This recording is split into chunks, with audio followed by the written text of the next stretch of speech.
Hello my dear students, let's talk about tenses today. ठीक है, बड़े आराम से बड़े प्यार से टेंसेस के बारे में डिस्कशन करेंगे। चलिए स्टार्ट करते हैं। टेंसेस, सबसे पहले बात करते हैं टेंसेस है क्या और क्यों पढ़े टेंसेस को। ठीक है, तो टेंसेस क्या है? टेंसेस बेसिकली हमें ये बताते हैं कि work is done at which time and how much. काम कौन से समय में हुआ और कितना हुआ, इस बात पर जब हम डिस्कशन करते हैं, जब हम इस बात को सेंटेंस के रूप में लिखते हैं, वही टेंसेस है। तो यही दो बातें हैं खास तौर पर जो हमें टेंसेस में सीखनी है। क्या सीखना है? कि हम काम कौन से समय में हुआ, at what time the work is done and how much it is done. ठीक है, तो जब हम टेंसेस की बात करते हैं तो आप उसको मोटा मोटा you can divide it into 3 parts. Okay, अगर हम टाइम की बात करते हैं तो टाइम को आप मोटे तौर पर widely you can divide it into 3 parts, that is present, past and future. Present means जो चल रहा है, जो अभी है वो प्रेजेंट है, जो बीत चुका वो पास्ट है और जो अभी आएगा वो फ्यूचर है। क्लियर? अब प्रेजेंट, पास्ट और फ्यूचर में भी आगे कुछ आपके डिफरेंसेस हैं। जैसे कि एक सिंपल सी बात करते हैं, जैसे आपकी बात करते हैं। ठीक है, आप पढ़ते हैं, ये एक सेंटेंस हुआ। क्या हुआ? मैं यहां पर एक साइड पे राइट कर लेती हूं। मैंने क्या बोला? आप पढ़ते हो, ये एक सेंटेंस हुआ। ठीक है, आप पढ़ रहे हो, आप पढ़ रहे हो, ये भी एक सेंटेंस हुआ। और आप पढ़ चुके हो,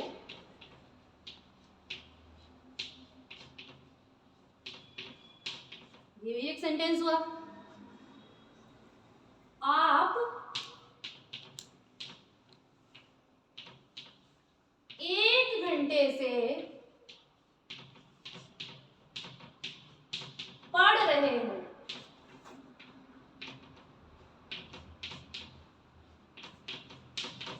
ये भी एक सेंटेंस हुआ। आप पढ़ते हो, आप पढ़ रहे हो, आप पढ़ चुके हो, आप 1 घंटे से पढ़ रहे हो।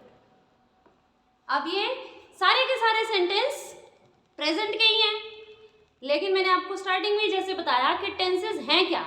टेंसेस का मतलब है कि काम कौन से समय में हुआ और कितना हुआ।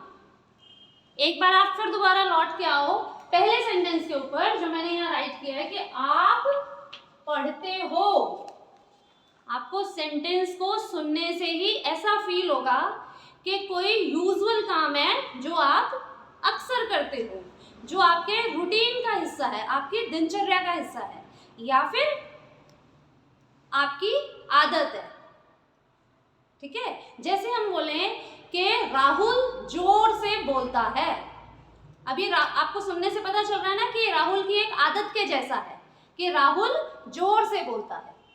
तो ऐसे सेंटेंसेस जिसको सुनने से आपको ये समझ में आए कि किसी रूटीन की बात हो रही है, किसी दिनचर्या की बात हो रही है, या कोई ऐसी बात हो रही है जो एक यूजुअल फैक्ट है या कोई आदत है। जैसे कि अगर हम कहें कि सूरज पूरब से निकलता है, तो ये क्या है? ये एक फैक्ट है, एक फैक्ट है ना, और एक रूटीन का ही काम है, रोज होने वाला कोई काम है। ठीक है, तो इस तरह के सेंटेंसेस जो कि आपके रूटीन का हिस्सा हो, आपकी दिनचर्या का हिस्सा है, या आपकी आदतों को बता रहे हैं, ऐसे सेंटेंसेस कौन से टेंस का हिस्सा हो जाते हैं? Present indefinite tense. कौन से हो जाते हैं? Present indefinite tense. ओके, या फिर आप उसको सिंपल प्रेजेंट टेंस भी कह सकते हैं। सिंपल प्रेजेंट टेंस कहिए या प्रेजेंट इंडेफिनाइट टेंस कहिए, दोनों एक ही बातें हैं। ठीक है, चलिए आगे चलते हैं। अब अगर हम ये ना कह के, जैसे हमने जो सेकंड सेंटेंस मैंने यहाँ पे लिखा था, आप ही लोगों का एग्जाम्पल कोट किया था कि आप पढ़ रहे हो।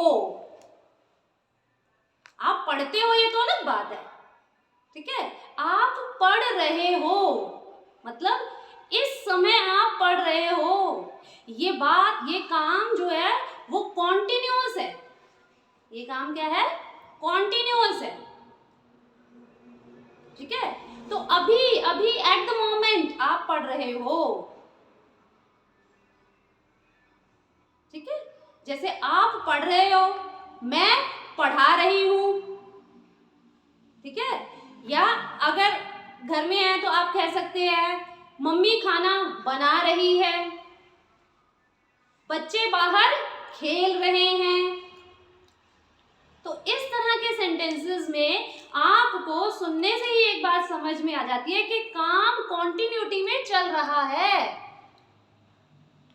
तो जिस सेंटेंस को सुनने से आपको समझ में आ जाए कि काम कॉन्टिन्यूटी में चल रहा है, वो कौन सा टेंस हो जाता है? वो हो जाता है प्रेजेंट कॉन्टिन्यूअस टेंस, ठीक है। अब आगे बढ़ते हैं। थर्ड सेंटेंस जो मैंने अभी अभी आप लोगों का एग्जाम्पल राइट किया है, आप पढ़ चुके हैं, ठीक है। मान लीजिए अभी मैं आपको टेंसेस पढ़ा रही हूं, कोई और आया और कहता है कि चलो भाई टेंसेस पढ़ेंगे, तो आप कहेंगे कि नहीं भाई हम टेंसेस पढ़ चुके हैं। तो आप पढ़ चुके हैं, चुके हैं का मतलब वर्क इज डन, डन हो गया ना वो काम, ठीक है। जैसे कि आपको आपकी मम्मी कहीं बाहर गई हैं, वहां से आई हैं और आते ही कहने लगी कि चलो भाई निकालो भव्य अपना काम करो, और भव्य कहता है कि मम्मी मैं काम कर चुका हूं, तो उसका काम क्या हो चुका है? डन। अच्छा, डन को आप ये कह सकते हैं परफेक्ट हो गया बस, है ना। तो डन और परफेक्ट से आप हमेशा ध्यान रखेंगे, जब आपका काम डन हो गया, पूरा हो गया, तो वो कौन सा टेंस है? Present perfect tense. वो कौन सा टेंस हो गया? प्रेजेंट परफेक्ट टेंस, ठीक है। मैं नहा चुका हूं, मैं खाना खा चुका हूं, मैं घर की सफाई कर चुका हूं, ठीक है। मम्मी बाजार से सब्जी ला चुकी हैं या ले आई हैं। ये चुकी चुकी पे भी फोकस करना, हमें उसकी सेंस को समझना है। अगर कोई कह रहा है कि मम्मी बाजार से सब्जी ले आई हैं, ये भी तो परफेक्ट टेंस हुआ ना, वो काम हो गया ना, परफेक्ट हो गया, वो डन हो गया, तो वो कौन सा टेंस हुआ? प्रेजेंट परफेक्ट टेंस, ठीक है। उसके बाद हमने एक सेंटेंस लिखा था, आप 1 घंटे से पढ़ रहे हो। आप 1 घंटे से पढ़ रहे हो। अब आप इस मोमेंट में तो पढ़ ही रहे हो, इसके साथ साथ आपको ये भी दे दिया गया है कि आपने पढ़ना शुरू कब किया था। कब किया था? 1 घंटा पहले शुरू किया था और अभी भी आप पढ़ रहे हो,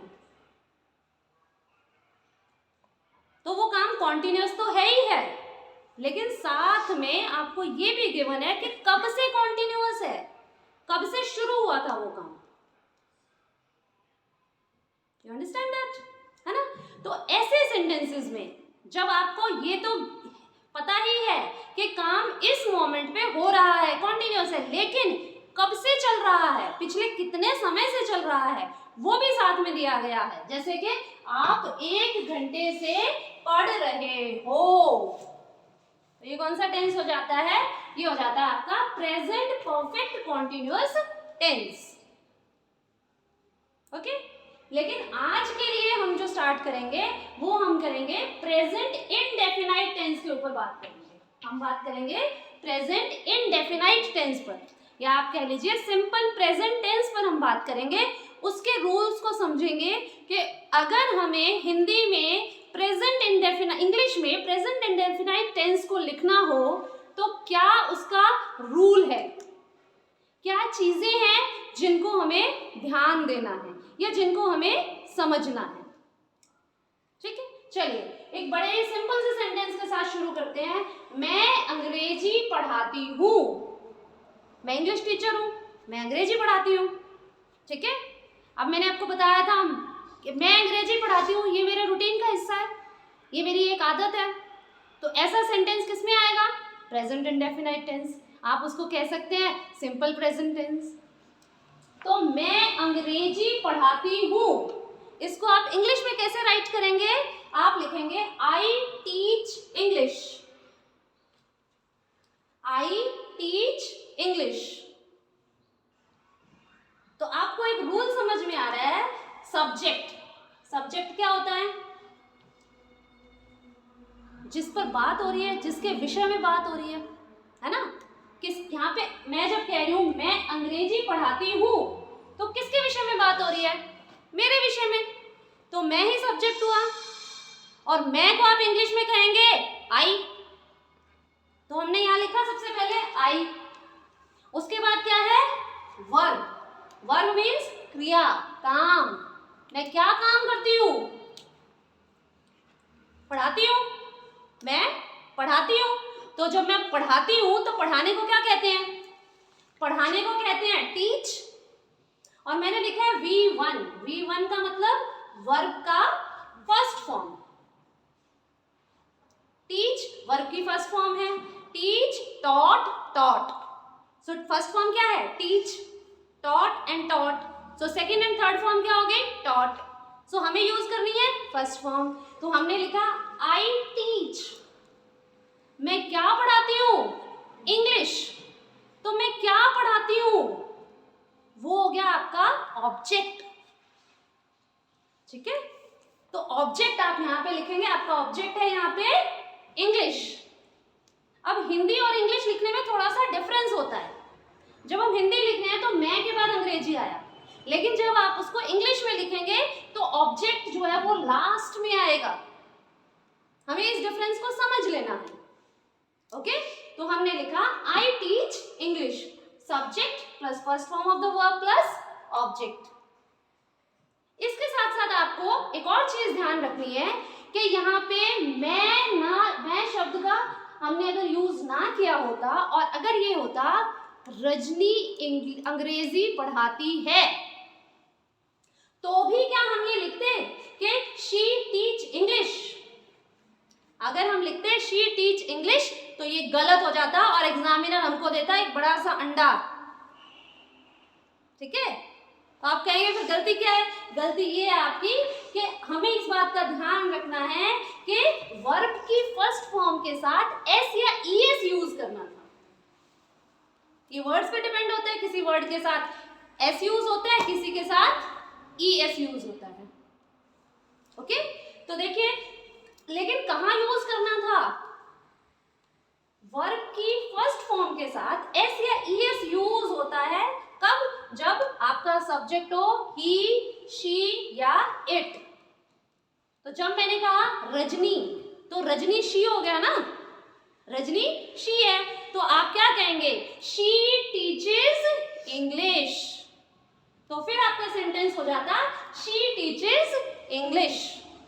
तो आपको जब मेरा लेक्चर ओवर हो जाएगा, मैं कुछ सेकंड्स का आप लोगों को पॉज दे दूंगी ताकि आप स्क्रीनशॉट ले पाए अगर आप लोगों को चाहिए हो तो। ठीक है, तो आप क्या हो जाएगा? She teaches English. लेकिन अगर सेंटेंस ये है मैं हिंदी नहीं पढ़ाती हूं, मैं इंग्लिश टीचर हूं, मैं हिंदी नहीं पढ़ाती हूं, अब क्या होगा? फिर आप लिखेंगे आई डोंट टीच हिंदी।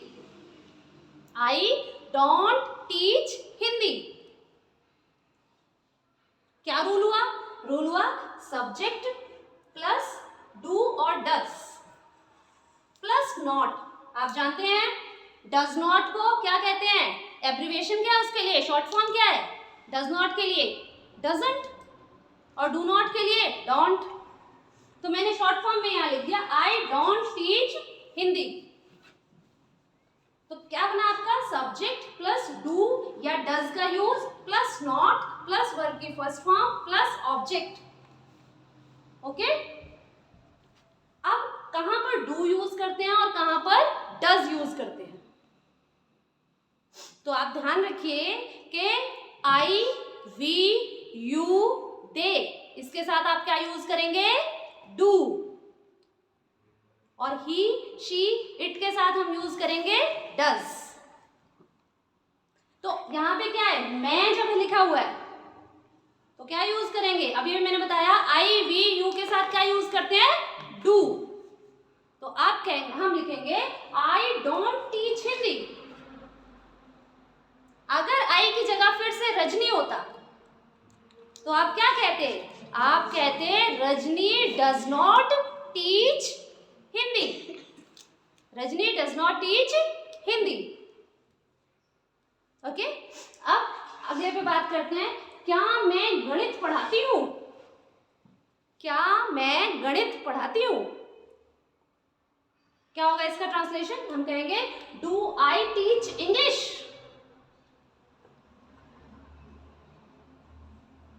क्या मैं गणित पढ़ाती हूं, do I teach English. Oh sorry, क्या मैं गणित पढ़ाती हूं, यहां पर होना चाहिए डू आई टीच मैथ्स। ठीक है, do I teach maths, no I don't teach maths. तो इसका क्या क्या फॉर्मूला आपका डेवलप होता है, क्या रूल बनता है, डू और does plus subject plus first form of the verb plus object. क्या ये ठीक है, आप मुझे बताइए, इज इट करेक्ट, बताइए इज इट करेक्ट। क्या ये जो रूल है ये इस सेंटेंस के अकॉर्डिंग लग रहा है आपको, या कुछ डाउट लग रहा है इसमें, सोचिए। देखिए इसमें सबसे पहले क्या आ रहा है, डू, हमने भी लिखा है डू और डज, फिर उसके बाद है सब्जेक्ट, हमने भी यहां पे सब्जेक्ट लिखा है, टीच इज द वर्ब, हमने भी यहां पे वर्ब लिखा है, and then is the object. So object भी यहां पे आ गया, लेकिन क्योंकि ये इंटेरोगेटिव सेंटेंस है, इंटेरोगेटिव सेंटेंस में फुल स्टॉप की जगह होना चाहिए क्वेश्चन मार्क, इंटेरोगेटिव सेंटेंस में फुल स्टॉप की जगह होना चाहिए क्वेश्चन मार्क। ओके, तो क्या बनता है आपका, डू और डज, और डू कहां लगाते हैं, डज कहां लगाते हैं, ये हमने अभी अभी डिस्कस कर लिया कि डू यूज करते हैं आई वी यू दे के साथ, और डज यूज करते हैं ही शी और इट के साथ।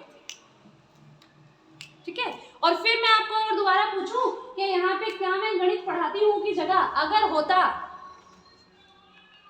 क्या रजनी मैम गणित पढ़ाती हैं, तो कैसे लिखते हैं, तो फिर क्या लिखते हैं आप, does Rajni ma'am teach English, and then last में क्वेश्चन मार्क। ओके, तो ऐसे ही नेक्स्ट टॉपिक में हम लोग, नेक्स्ट लेसन में हम लोग लेकर आएंगे नेक्स्ट टेंस को, और फिर ऐसे धीरे धीरे करके टेंस को बड़े प्यार से धीरे धीरे समझेंगे।